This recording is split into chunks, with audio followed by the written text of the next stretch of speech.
Good morning friends. आज हम लोग स्पोकन इंग्लिश की एक सीरीज चालू करने जा रहे हैं। इस सीरीज में हम शुरू से इंग्लिश सीखने के लिए किन किन चीज़ों की ज़रूरत होती है उसके बारे में हम लोग पढ़ते जाएंगे और प्रैक्टिस एक्सरसाइज हम आपको देते जाएंगे।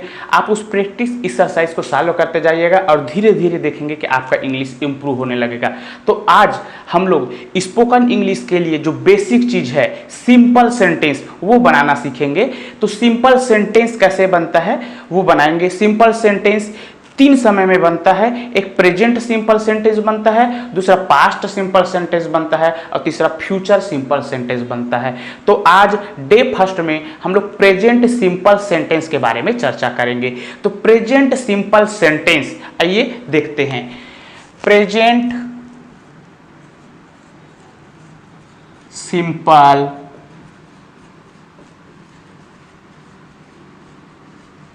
सेंटेंसेस। वर्तमान में सरल वाक्य, वर्तमान में सरल वाक्य, इसके लिए हम लोग यूज करते हैं यूज ऑफ इज, एम या फिर आर का। ठीक है, अब हम हिंदी से इंग्लिश बोलना सीखेंगे तो हम देखते हैं कि इसका हिंदी में पहचान क्या है। हम कैसे जानेंगे? तो हिंदी में पहचान, जिस भी हिंदी के वाक्य के अंत में है आता है, ठीक है, या फिर हो आता है या फिर हूं आता है हो, हूं या कभी कभी है आता है, तो उसे हम लोग प्रेजेंट सिंपल सेंटेंस कहते हैं और उसके लिए इज, एम और आर का यूज किया जाता है। अब इसके लिए हम बनाते हैं स्ट्रक्चर। स्ट्रक्चर में यह सेंटेंस कैसे बनेगा इसको देखेंगे। तो स्ट्रक्चर में सबसे पहला आता है सब्जेक्ट, हम उसके कर्ता को लिखेंगे। उसके बाद उस हेल्पिंग वर्ब इज या एम या फिर आर को यूज करेंगे और उसके बाद लिखेंगे हम ऑब्जेक्ट। ऑब्जेक्ट में नाउन आदि को हम लिख सकते हैं। अब यहाँ पर देखते हैं कि प्रेजेंट सिंपल सेंटेंस होता क्या है। ऐसा वाक्य जिसमें कोई भी क्रिया ना हो, ऐसा वाक्य जिसमें कोई भी क्रिया ना हो, जो किसी व्यक्ति या वस्तु की स्थिति, अवस्था या उसके बारे में एक जानकारी हमें देता है। जैसे कि मेरा नाम राम है, इस सेंटेंस में देखेंगे तो वह किसी व्यक्ति के नाम को बता रहा है। अमन घर में है, ठीक है, तो अमन कोई कार्य नहीं कर रहा है, उसकी स्थिति बता रहा है कि वह घर में है। आइसक्रीम फ्रिज में है, तो यहां पे देखेंगे तो आइसक्रीम कहां पे रखी हुई है उसकी अवस्था को बताया जा रहा है। तो हिंदी का वह वाक्य जिसमें कोई क्रिया नहीं होता और जिसमें हिंदी के वाक्य के अंत में है, हो या हूं होता है, क्रिया नहीं होता, है, हो या हूं होता है, उसको हम लोग helping verb is, am, are के प्रयोग से बनाते हैं और उसके लिए स्ट्रक्चर है subject plus is, am, are plus object. अब हम देखते हैं ये सब्जेक्ट क्या होता है। सब्जेक्ट मतलब होता है कर्ता, किसी भी कार्य को करने वाला। ठीक है, ये हेल्पिंग वर्ब हो गया और उसके बाद ऑब्जेक्ट। कुछ एग्जाम्पल हम देखते हैं, जैसे कि मोहन मेरा मित्र है। ठीक है, एक सिंपल सी बात बताई गई है। हिंदी के वाक्य के अंत में है आया है, यहां पे कोई कार्य नहीं हो रहा है, ठीक है, एक संबंध को बताया गया है। दूसरा आइसक्रीम, आइसक्रीम फ्रिज में है। ठीक है, यहां पे आइसक्रीम की अवस्था को बताया गया है कि वो कहां पे रखी हुई है, कोई कार्य नहीं हो रहा है। ठीक है, तीसरा मेरा नाम सत्यम है। इस सेंटेंस में एक जानकारी दी गई है नाम को लेकर के, कोई भी कार्य नहीं हो रहा है। इस प्रकार के जितने भी सेंटेंस हैं वो इज, एम, आर के यूज करके प्रेजेंट सिंपल सेंटेंस से बनाए जाते हैं। हमारे कुछ एग्जांपल देखते हैं, जैसे कि यह मेरा घर है, पापा ऑफिस में हैं। ठीक है, हमने यहां पर 5 सेंटेंस लिखे हैं। इस 5 सेंटेंस में देखा जाए तो हिंदी के वाक्य के अंत में है, हो या हूं का प्रयोग किया गया है। ठीक है, तो इसमें सब में है आया है। कुछ सेंटेंस ऐसे लिखते हैं जैसे हूं आए तो मैं राम हूं, अगर कोई व्यक्ति अपना नाम बताता है तो। ठीक है, सातवां सेंटेंस, तुम। अगर किसी लड़की के बारे में बताया जाए, कविता हो। हम देखते हैं कि पूरे सेंटेंस में कहीं पे भी किसी न किसी प्रकार से कोई क्रिया नहीं हो रही है, सिर्फ एक अवस्था या एक जानकारी को बताया जा रहा है। ठीक है, मम्मी,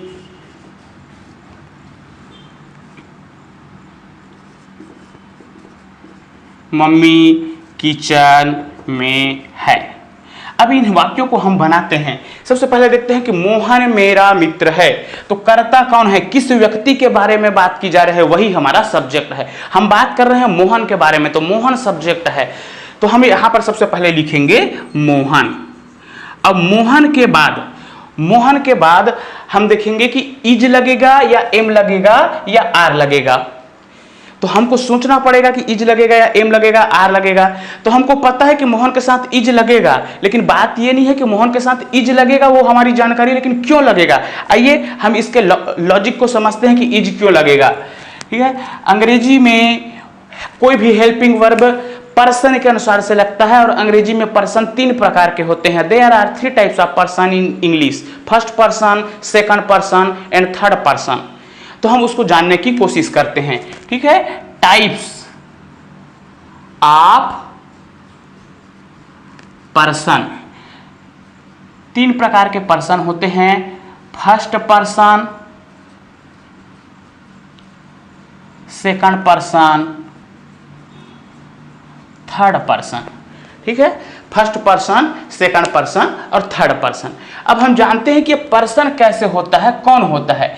तो अंग्रेजी में 3 प्रकार के व्यक्ति होते हैं, पर्सन होते हैं, first person, second person, third person. First person कौन होता है, द पर्सन हु स्पीक्स, जो व्यक्ति बोलता है, मुख्य रूप से जो व्यक्ति बोलता है वह पहला व्यक्ति होता है, उसको फर्स्ट पर्सन कहते हैं। For example, I am teaching, so I am the first person because I am speaking and you are listening to me, so you are the second person। जब कोई व्यक्ति कोई बात बोलता है तो वह पहला व्यक्ति होता है। व्यक्ति जब बोलता है तो बोलता है मैं, हम, तो वह पहला व्यक्ति होता है। व्यक्ति अकेले बोलता है तो आई, और व्यक्ति ग्रुप में बोलता है तो वी। बोलने वाला व्यक्ति पहला व्यक्ति होता है। जब वह व्यक्ति कोई बात बोलता है तो उसकी बात को कोई दूसरा व्यक्ति सुनता है। जैसे मैं बोलूंगा तो तुम सुनेंगे, you are listening to me, so you are the second person. तो सेकंड पर्सन होता है यू, जो व्यक्ति सुनता है, सपोर्ट करता है। And who is the third person, the person who is available or not available here, but mainly we are talking about that, जो व्यक्ति यहाँ पे हो भी सकता है हमारे पास या नहीं भी हो सकता है, लेकिन हम उसी के बारे में बात कर रहे हो, वो चाहे व्यक्ति हो या वस्तु है। अगर वो व्यक्ति है और हम उसका नाम नहीं जानते तो हम बोलते हैं वह लड़का, वह लड़का। तो किसी लड़का के लिए, वह के लिए हम लोग प्रयोग करते हैं ही का, और हम बोलते हैं किसी लड़की के बारे में उसका नाम नहीं पता तो वह लड़की, तब हम यूज करते हैं सी का। ठीक है, किसी निर्जीव वस्तु, नॉन लिविंग थिंग्स के लिए हम यूज करते हैं इट का। और स्पष्ट उस व्यक्ति या वस्तु का नाम पता हो तो हम उसका नाम लिखते हैं, जिसे बोलते हैं एनी नेम। या फिर कभी कभी दो या दो से ज्यादा लोग जब दूर में होते हैं और हम उनके बारे में बात करते हैं कि वे लोग, मैं बोल रहा हूं आप सुन रहे हो, बात किसी तीसरे व्यक्ति को हो रही है और वो लोग 2 से ज्यादा हैं, वे लोग, तो वे लोग के लिए हम यूज करते हैं दे का।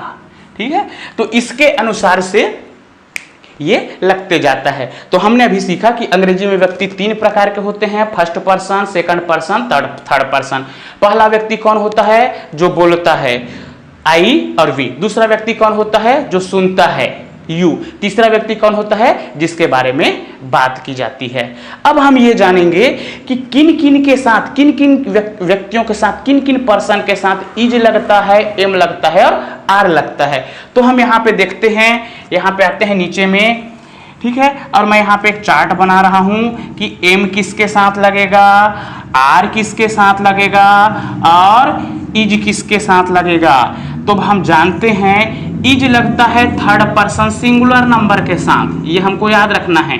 ठीक है, क्यों लगता है उसका कारण है, इज सिर्फ थर्ड पर्सन सिंगुलर नंबर, या हम बोल सकते हैं सिंगुलर सब्जेक्ट के साथ लगता है।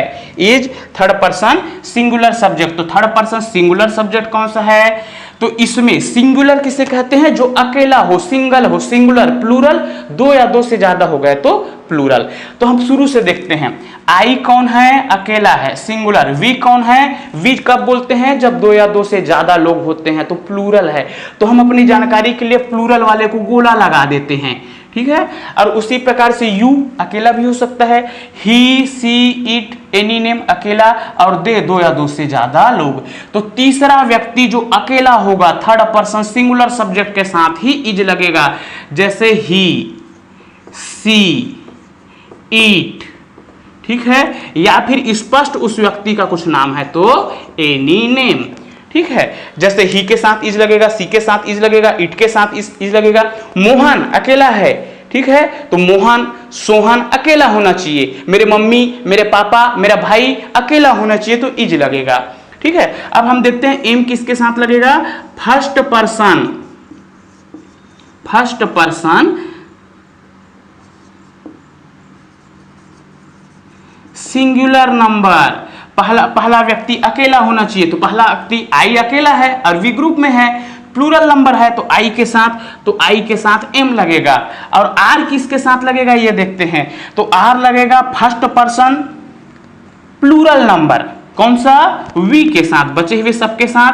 थर्ड पर्सन प्लूरल नंबर दे के साथ, और सेकंड पर्सन यू के साथ, या सीधा सीधा हम लोग लिख सकते हैं प्लूरल नंबर के साथ। अब हम थोड़ा सा प्रैक्टिस करते हैं कि किसके साथ क्या लगेगा, ठीक है। हम देखते हैं आई के साथ एम लगेगा, ही, सी, इट, एनी नेम के साथ इज लगेगा। तो एनी नेम मोहन के साथ इज, लेकिन दो हो गया, मोहन और सोहन, तो प्लूरल हो गया तो आर लगेगा। मम्मी के साथ इज लगेगा, लेकिन मम्मी और पापा के साथ आर लगेगा। दादी के साथ इज लगेगा, लेकिन दादी और दादा के साथ आर लगेगा। तो इस प्रकार से हमने देखा कि इज एम आर का यूज करने के लिए सबसे पहले हमको जानना जरूरी होता है कि अंग्रेजी में व्यक्ति कितने प्रकार के होते हैं। अंग्रेजी में व्यक्ति 3 प्रकार के होते हैं, first person, second person, third person. पहला व्यक्ति कौन होता है? जो बोलता है, आई और वी। दूसरा व्यक्ति कौन होता है? जो सुनता है, यू। तीसरा व्यक्ति कौन होता है? जिसके बारे में बात की जाती है, चाहे वो व्यक्ति वहां पे हो या ना हो। लड़का है तो ही, लड़की है तो सी, निर्जीव वस्तु है तो इट, स्पष्ट उसका कुछ नाम है तो एनी नेम। अब रूल रेगुलेशन क्या कहता है कि थर्ड पर्सन सिंगुलर सब्जेक्ट के साथ इज लगेगा, तो हमने लगा दिया ही, सी, इट, एनी नेम, ठीक है। फर्स्ट पर्सन सिंगुलर नंबर के साथ एम लगेगा और बचे हुए सब के साथ आर लगेगा।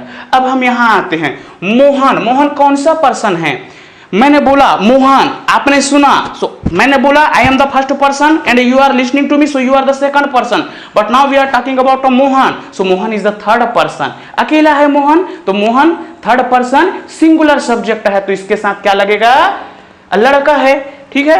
तो ही, इज लगेगा इसके साथ, तो ये हो गया मोहन इज, ठीक है। अब जो बच गया ऑब्जेक्ट है, क्या बचा? मेरा मित्र। तो मेरा को इंग्लिश में कहते हैं माई, और मित्र को कहते हैं friend. Mohan is my friend. Ice cream fridge में है, तो आइसक्रीम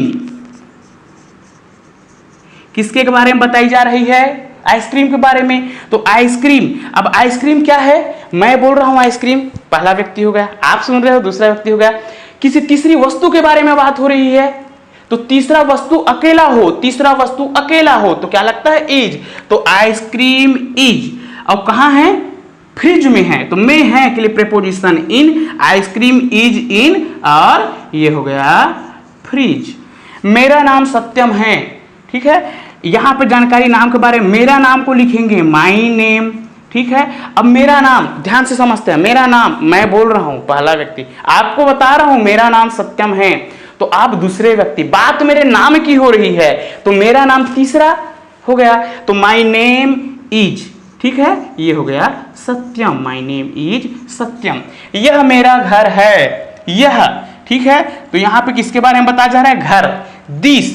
अब एक चीज और देखते हैं, ठीक है। यह, जब दिस बोलेंगे यह, और दूर के चीज को बताने के लिए दैट, तो वह, ठीक है। जिसका प्लूरल होता है दीज, दिस का प्लूरल होता है दीज, और दैट का प्लूरल होता है दोज, ठीक है। तो दिस के साथ लगेगा इज। दिस इज मेरा घर, दिस इज माई होम, खुद के घर को होम बोलते हैं और दूसरे घर को हाउस बोलते हैं। पापा ऑफिस में हैं, कर्ता कौन है, किस व्यक्ति के बारे में बात हो रही है, सब्जेक्ट कौन है, पापा, तो यहां पे लिखेंगे पापा। ठीक है, पापा कहां है, ऑफिस में है, तो पापा कौन से व्यक्ति हो गए, मैं बोल रहा हूं पापा, आप सुन रहे हो, बात तीसरे की हो रही है, तीसरा व्यक्ति अकेला है तो इज लगेगा, पापा इज इन ऑफिस। मैं राम हूं, आई, मैं के लिए आई, मैं को इंग्लिश में आई कहते हैं। अब आई के साथ क्या लगेगा, ठीक है, एम, आई एम राम। तुम कविता हो, तुमको यू, अब यू के साथ क्या लगता है, हम देखते हैं कि यू सेकंड पर्सन के साथ क्या लगता है, आर लगता है, you are Kavita. Mummy kitchen में है, ठीक है, कर्ता कौन है यहां पे, मम्मी, तो हम यहां पे लिखेंगे मम्मी। ठीक है, मम्मी किचन में है तो मम्मी इज इन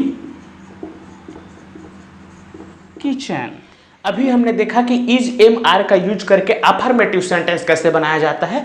अब इसके द्वारा हम निगेटिव, इंटेरोगेटिव और निगेटिव इंटेरोगेटिव सेंटेंस बनाएंगे। आइए हम सबसे पहले जानते हैं कि अफर्मेटिव मतलब होता है सकारात्मक वाक्य। सकारात्मक वाक्य किसे कहते हैं, ऐसा सेंटेंस जिसमें किसी ने प्रकार के निगेटिव बात ना किया गया हो, नहीं प्रश्न पूछा गया हो, सामान्य सा जो एक वाक्य होता है उसे अफर्मेटिव सेंटेंस कहते हैं। इसी अफर्मेटिव सेंटेंस में अगर नकारात्मक बातें की गई हो, ठीक है, तो निगेटिव कहलाता है, प्रश्न पूछा गया है तो इंटेरोगेटिव कहलाता है, और उसी में नकारात्मक बातें की गई हो और प्रश्न भी पूछा गया है तो निगेटिव इंटेरोगेटिव कहलाता है। जैसे कि मोहन मेरा मित्र है, इसका अफर्मेटिव सेंटेंस हो जाएगा, सबसे पहले लिखेंगे सब्जेक्ट को, ये हो जाएगा मोहन, और हम अभी बना चुके हैं कि मोहन इज मेरा मित्र, ठीक है, माई फ्रेंड। ठीक है, अब इसका निगेटिव कैसे बनेगा, निगेटिव बनाने के लिए मोहन मेरा मित्र नहीं है, नहीं के लिए नाट का यूज किया जाता है। नाट का यूज कहां किया जाता है, उस हेल्पिंग वर्ब के जस्ट के बाद नाट लगा दिया जाता है। जैसे कि मोहन मेरा मित्र नहीं है, Mohan is not my friend. ठीक है, इंटेरोगेटिव सेंटेंस, क्या मोहन मेरा मित्र है, क्या मोहन मेरा मित्र है, तो इसके लिए उस हेल्पिंग वर्ब को सब्जेक्ट से पहले लिख दिया जाता है। ठीक है, इज मोहन माई फ्रेंड। ठीक है, और निगेटिव इंटेरोगेटिव सेंटेंस किसे कहते हैं, जिसमें नकारात्मक और प्रश्नवाचक दोनों एक साथ होता है।